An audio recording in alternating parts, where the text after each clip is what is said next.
Baik, selamat bertemu kembali pada topik pengukuran skala dan tinggi di menggunakan foto yang stereoskopis gitu ya. Jadi kalau kita berbicara tentang skala, jadi skala itu kan rasio atau perbandingan antara jarak pada foto dengan atau peta dengan jarak pada di lapangan gitu ya. Itulah kan skala. Nah, ini kita kalau skala kan ada yang disajikan dengan skala ekivalen, 1 cm sama 100 meter itu ekivalen. Kemudian ada juga skala yang disajikan dalam skala rasio, ya. Dan juga skala yang menggunakan yang namanya fraksi gitu ya. Fraksi representatif atau photo scale reciprocal. Dan juga menggunakan skala garis atau skala bar. Nah, itu yang kita banyak temukan juga di dalam penyajian berbagai macam peta gitu ya.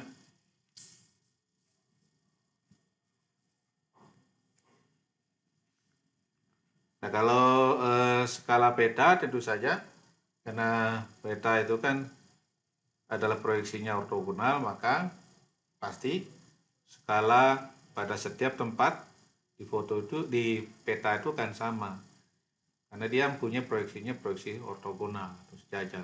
Tapi beda dengan kalau kita menggunakan foto. Ya, foto itu kan ada pengaruh topografi, ketinggian.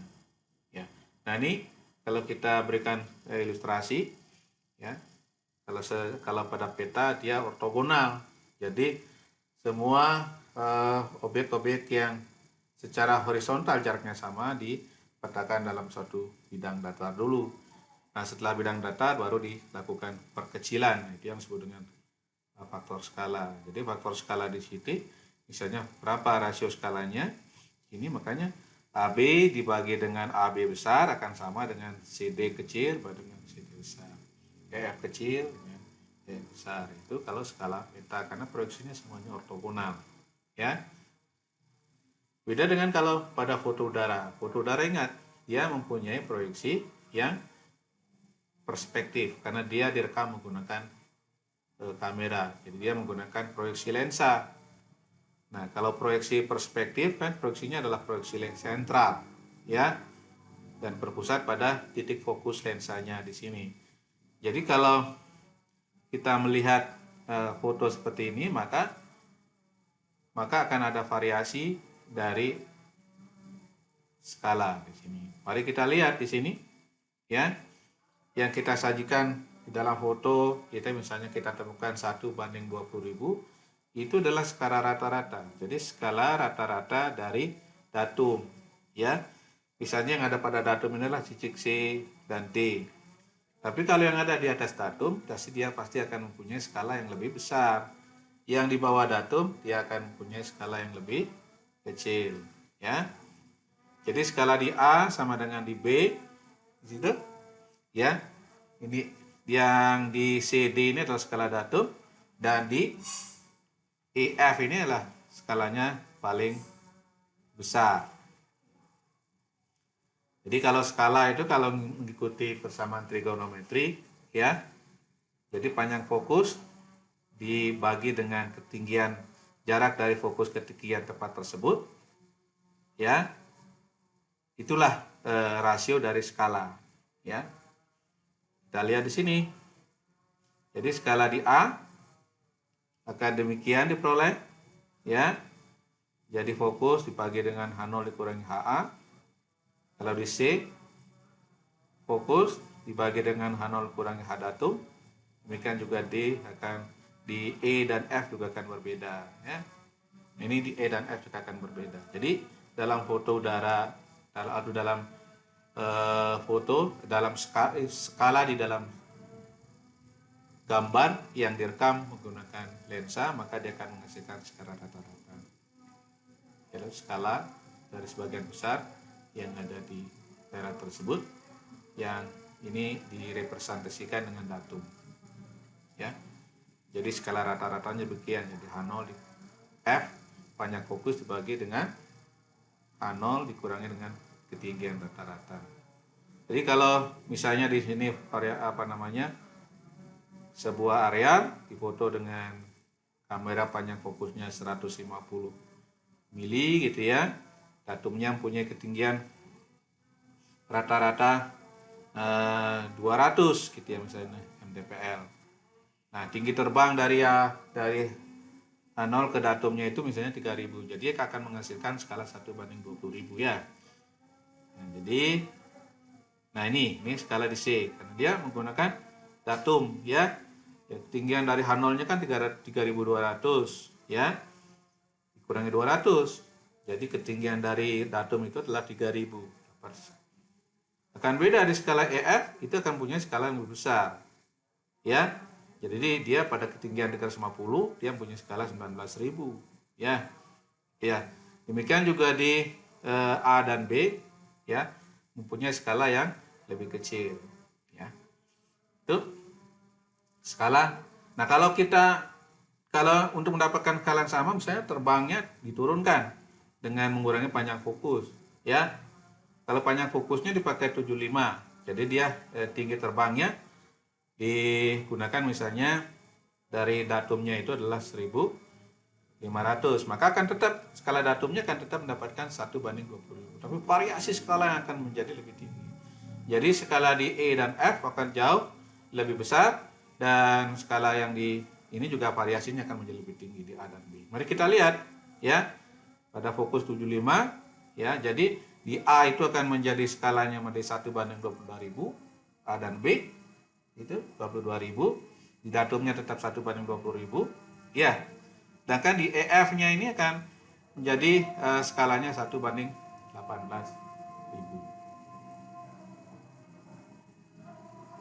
Nah, itu kalau kita berbicara tentang skala ya.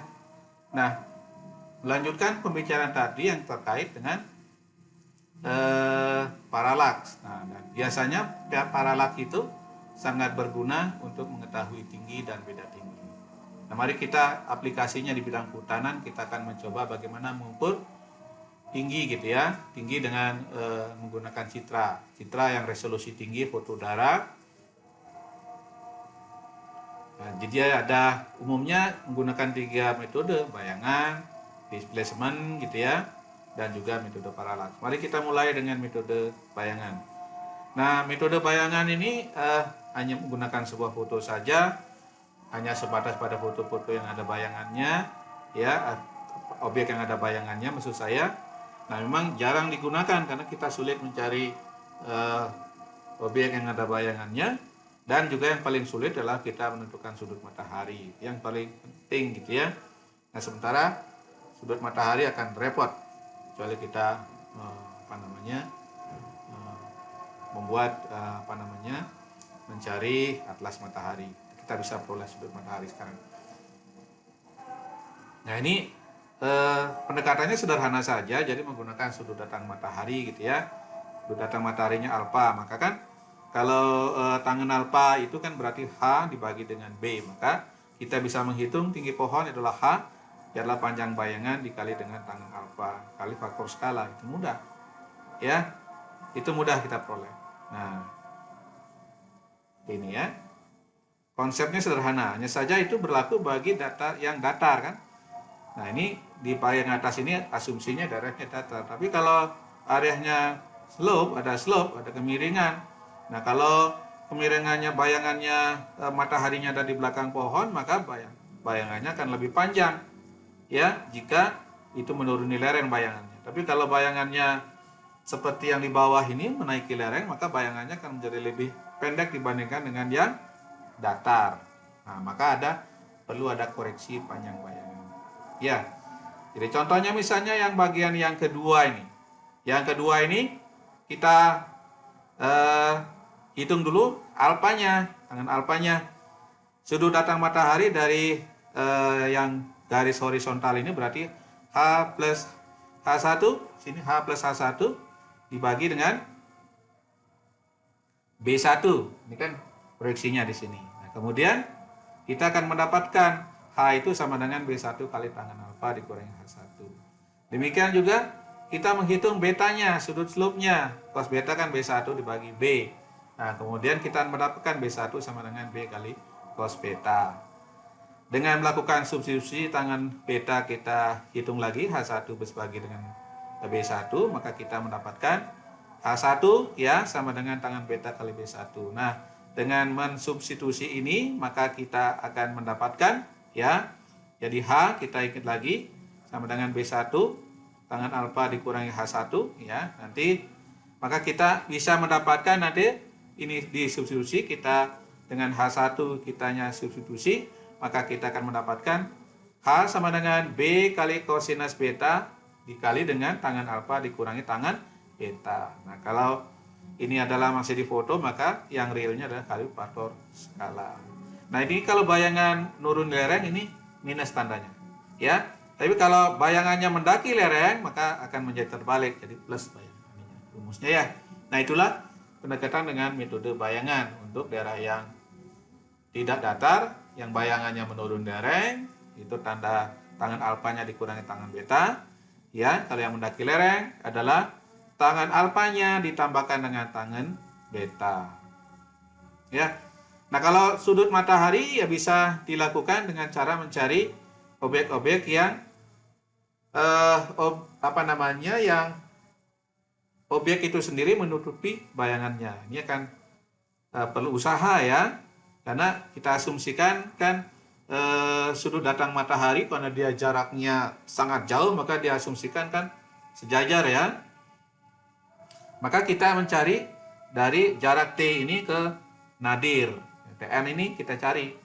Jadi tangan alfa itu kan fokus dibagi dengan Tn. Ya, kemudian kita bisa substitusi ya. Tangan alfa juga sama dengan tinggi terbang dibagi dengan Tn kali faktor skala. Ya. Maka dengan ini kita bisa menghitung berapa tangan alfanya. Kalau kita sudah menghitung, bisa mendapatkan panjang Tn-nya dapat, tinggi terbangnya dapat, ya, faktor skalanya punya. Atau langsung aja fokus kali Tn juga bisa. Ya, jadi yang kedua adalah metode bayangan ya. Nah, ini sulit digunakan jika tidak ada sudut matahari. Yang kedua ada metode displacement. Nah, ini menggunakan prinsip displacement tapi tetap menggunakan satu foto saja ya. Ini cukup mengukur jarak dari titik pusat ke objek yang diukur. Misalnya kita akan mengukur pohon ya. Kemudian kita ukur panjang displacementnya. Nah, ingat sifat-sifat displacementnya dengan dia selalu radial terhadap nadir. Jika di atas datum dia menjauhi nadir, jika di bawah datum dia dekati nadir. Nah, ini kelebihannya ini cukup sederhana dan relatif mudah dilakukan. Hanya saja kelemahannya tidak teliti karena diukur menggunakan ya mistar biasa ya, apalagi skalanya sangat kecil kan, sangat kasar pengukuran kita. Nah, ini hanya dapat digunakan pada objek-objek yang pangkal dan puncaknya kelihatan dengan jelas. Biasanya pada skala yang sangat besar ini bisa digunakan. Tapi skala yang kecil kan sulit ya membedakan antara pangkal dan puncaknya, terutama dalam rangka mencari jaraknya yang akurat ya. Jadi kalau ini ilustrasinya, ini ilustrasi 3 dimensinya. Ini misalnya ada pohon di sini ya, ada pohon di sini. Puncaknya A, pangkalnya B, ada proyeksinya. Jadi A ke B ini nanti kalau digambar ini ya, A-nya puncak di sini. Oh, ini A-nya puncak, B-nya pangkal pohon, dia radial terhadap nadir. Ya. Nah, ini akan mudah kita hitung dengan menggunakan trigonometri ya. Jadi trigonometri AB ini adalah tinggi pohon ya, AB ya, dibagi dengan ini dibagi dengan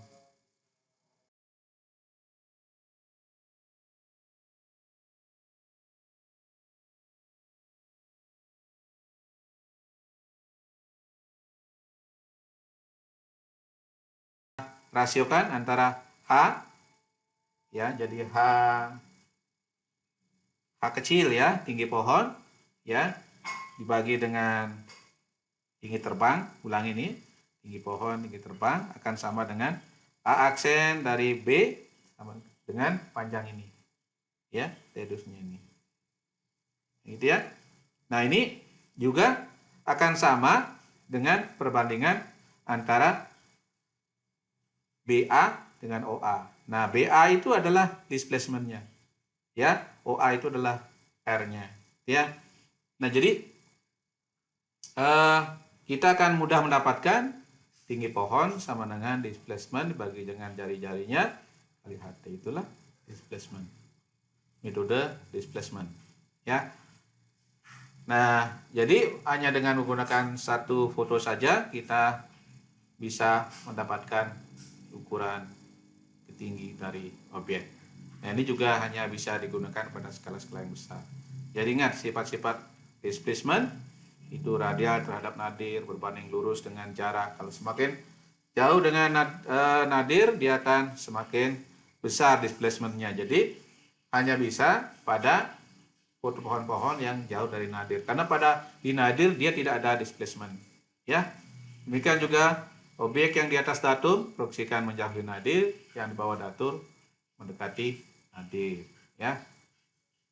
Ya. Nah, sekarang ini kalau kita lihat, ini sebagaimana kita di sini lihat, ya. Ini selalu radial. Ini juga radial nadir, radial, bawah juga radial. Ya. Nah, kalau kita lihat di sini, inilah contoh, ya. Dia selalu radial. Kalau yang di atas, misalnya ini adalah datumnya, yang di atas datum dia akan menjauhi nadir, yang di bawah datum dia akan mendekati nadir. Begitu ya prinsipnya. Nah, metode paralak inilah yang sering digunakan, paling banyak digunakan oleh interpreter karena dia menggunakan sepasang foto. Kalau dulu kita menggunakan mekanik stereoskop, nanti praktikumnya juga bisa menggunakan stereoskop. Tapi ada juga bisa nanti menggunakan software gitu ya, revisionnya. Nah, ini memang sangat teliti karena kalau kita menggunakan paralak bar aja kita bisa menghitung beda paralak sampai 0,1 mili gitu, 0,01 mili. Kita lihat, misalnya ada pohon di sini, ada pangkalnya di O di sini, puncaknya di sini gitu ya. Ini ada kelihatan di foto kiri, foto kanan sehingga kita bisa melihat 3 dimensi. Ya. Nah, di foto kiri pasti kalau dengan metode displacement ada D1-nya, foto kanan ada D2-nya gitu ya. Nah, kalau kita tahu D kiri itu kan sama dengan H dibagi dengan tinggi terbangnya sama dengan D1 dibagi ya. Itu ya. Nah, ini juga ada. Ini misalnya ilustrasinya nih pohon kiri, ini pohon di foto kanan gitu ya. Foto yang pohon yang sama.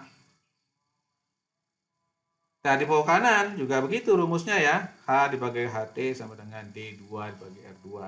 Nah, ini pasti namanya D1 dibagi dengan R1 sama dengan D2 dibagi dengan R2. Nah, ini kan bilangannya bilangan istimewa gitu ya. Kalau bilangan istimewa itu pasti hasilnya menyebut ya akan sama, bisa dijumlahkan. Demikian juga pembilangnya bisa dijumlahkan. Sehingga H dibagi HT kan sama dengan D1 ditambah D2 dibagi dengan R1 dan R2. Nah, sedangkan D1, D2 itulah beda paralaks ya. Seperti yang kita bahas sebelumnya. Itulah beda paralaks.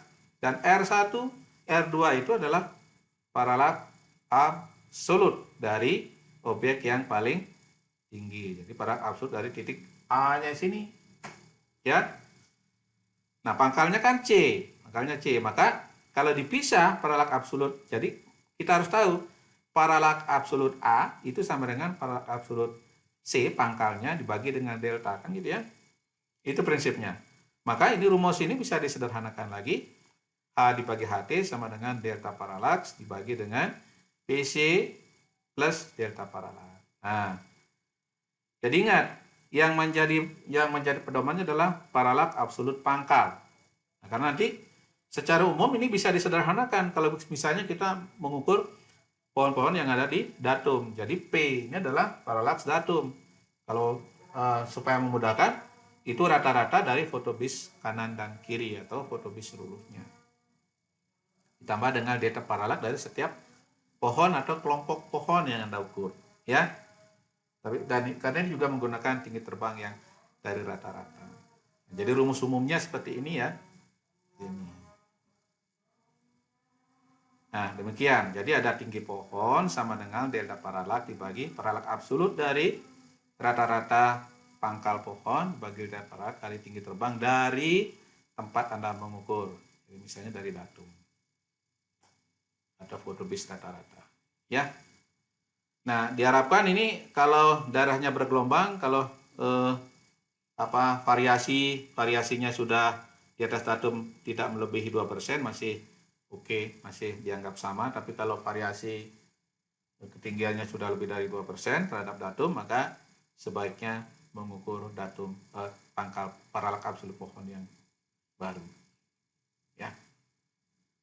Nah, jadi memang pada kegiatan praktis kadang-kala informasi tentang tinggi terbang dari permukaan datum tidak tersedia, sehingga tinggi pohon ini dapat dihitung berdasarkan informasi panjang fokus ya, di panjang fokus dan ARB, sehingga kita bisa mendapatkan faktor skala ya. Nah, ini rumus umumnya.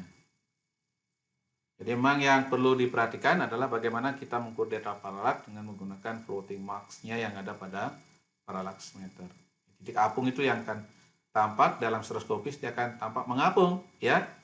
Kalau kita putar ya, semakin menjauhi ya, artinya semakin menjauh semakin renggang, maka dia akan tampak seperti menurun. Tapi begitu kita putar ke kanan, dia semakin dekat antara kiri dan kanan, maka dia akan seolah apungnya naik ya. Ya, nih.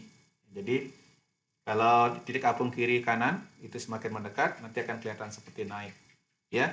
Jika semakin jauh, dia akan kelihatan seperti turun pada 3 dimensinya dengan hanya memutar noniusnya ya.